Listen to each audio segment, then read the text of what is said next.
ครั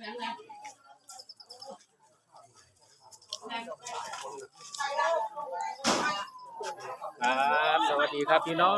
งเพื่อนๆร่วมโลกทั้งเบิร์ดนะครับเด้อขอสวัสดีเพียงFC พ่อใหญ่สายมื้อนี้พ่อใหญ่สายกลับมาหลังจากมาร่วมเฮ็ดภาษาผึ่งนะพี่น้องก็เลยวันนี้สิมาเพาะเพิ่นคำว่าเพาะของภาษาบ้านถิ่นพ่อใหญ่สายก็คือหลังจากเฮ็ดภาษาเรียบร้อยแล้วครับพี่น้องเด้อนี่ลักษณะนี้ครับเฮ็ดภาษาผึ่งภาษาถิ่นตามประเพณีบ้านพ่อใหญ่สายมันจะเฮ็ดแล้วแต่ว่าก็ยังบ่ทันสมบูรณ์นะครับพี่น้องเดี๋ยวเพิ่นก็สิเอามาประดับตกแต่งอยู่ปราสาท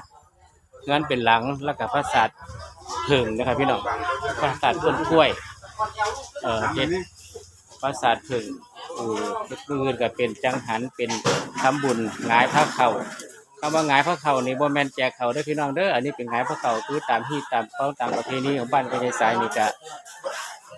หงายพระเข่าคือเฮ็ดบุญทำบุญตักบาตรอันนอกจากเป็นญาติเป็นลูกเต้าลูกหลานเพิ่นมีเงินมีทองมือใดจะเฮ็ดแจกเข่านั่นอีกอย่างหนึ่งครับมันต้องทุนหลายครับอันนี้หงายพระเข่าคือเฮ็ดตามนี้ตามเกิดเฮาตามประเพณีเฮาครับเพราะว่าแจกเข่านี่เพิ่นต้องเบิดเป็นแสนแล้วครับพี่น้องก็ต้องมีหลายๆอย่างกว่านี้ครับอันนี้กับบรรยากาศครับพี่น้องต้องพอได้อย่างเดียวอย่างละพระอายุเข้าไปแล้วยี่ห้าเอามีตัวนี้มาเมียผมบอกเอาเจ้ามาคนย้ายมาขอกินทานนะอย่าไปทำเลยสายอบตสายบ้านพอดีแล้ว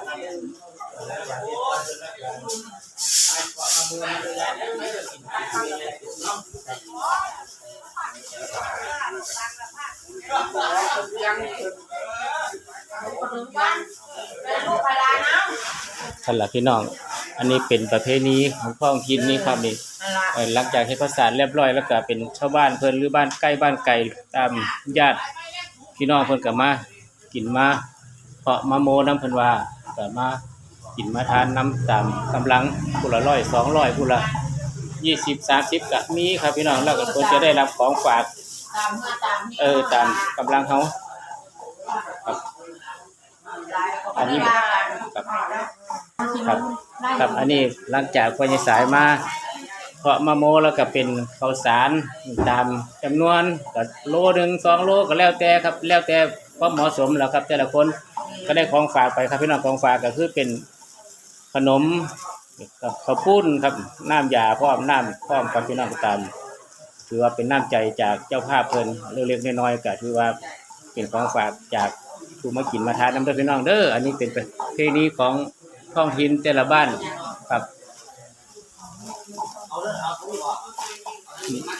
พากันมาจากบ้านใดครับเนี่ยจงบางนครน้อยเป็นพี่น้องเพิ่นเนาะครับนี่แหละครับหลังจากไปเพาะเป็นแล้วกันในไฟลงครัวเป็นครับในไฟลงครัวเป็นห่อกับต้มโอ้อันนี้แผนกไฟห่อข้าวต้มบ่ครับนี่โอ้สวัสดีครับพี่น้องบ้านเฮามาซอยกันครับเฮ็ดข้าวต้มยังครับเนี่ยข้าวต้มยังขนมหมกครับซุปสุกแล้วก็มีบ่ครับน่ะมียังบ่ทันได้ ยังบ่สุกเทื่อสุกก็มีแต่ข้าวปุ้นข้าวต้มมัดเนาะครับอันนี้ละรวมแรงรวมใจครับของบ้านพ่อใหญ่สายก็ช่วงนี้มื้อนี้มันก็เป็น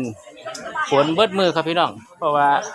อากาศบ่ดีครับพี่น้องก็มาบ่ทันหลายปานใดละก็เฮ็ดไปน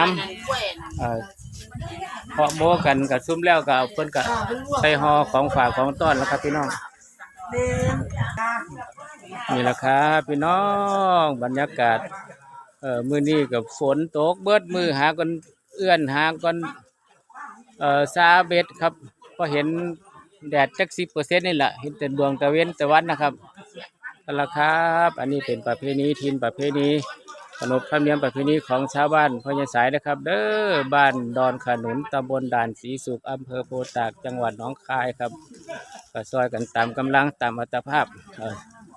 ช่วงนี้ก็หน้าฝนครับพี่น้องกันละครับคลิปนี้ก็มีแค่นี้แหละครับผมพ่อใหญ่บ้านก็มานั่งเป็นประธานในงานเป็นพระศาสตร์พึ่งแล้วก็ลังตีข้องอยู่ครับประเพณีตีข้อง